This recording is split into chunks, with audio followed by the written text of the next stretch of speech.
Jamie here from the Butch, Harmon School of Golf Dubai, and today we're going to give you a quick drill that you can do to help you improve your contact and consistency when it comes to pitching the golf ball.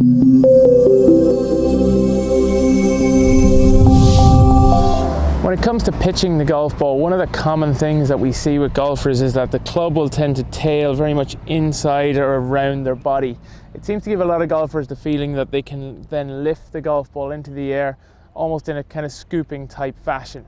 But ultimately the result tends to be the opposite. We get a lot of missed contacts, we get a lot of heavy hits, and really very difficult to judge the low point and the direction of the shot.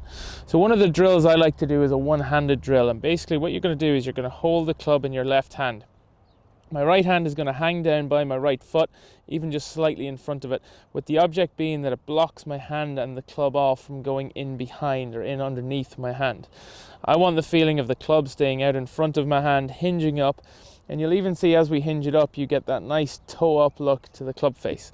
So let's give it a couple of practice swings here. Hand out in front of my right toe, left hand staying in front of that, moving up and down. And I really like to feel that the weight of the club kind of falls into the golf ball and my body just follows it through from there. So once I have the club set in front, the club can really fall down onto the golf ball and I can turn my body through. So once I've done that a couple of times with a practice swing, basically what I'm going to do is I'm going to set up and try it with the actual swing. Hand out in front, left hand on the club, club in front of the body.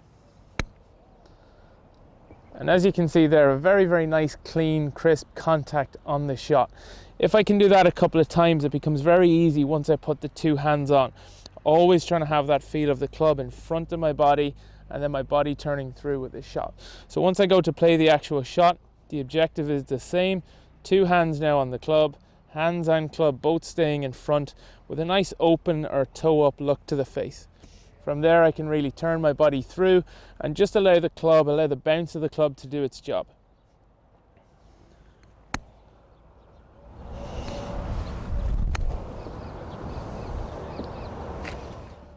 And again, a nice, crisp, clean contact. So for me, the club in front of the body or in front of the hands is one of the key aspects that you'll see. If the club tails too far inside or gets too shut at the beginning, you really have a lot of work to do to recover that in the finish. So try that at home, try that drill. It's a very simple one you can do in practice. You can do it in your warm-up and really get comfortable with the club being in front and falling onto the golf ball rather than you having to work to get the right contact.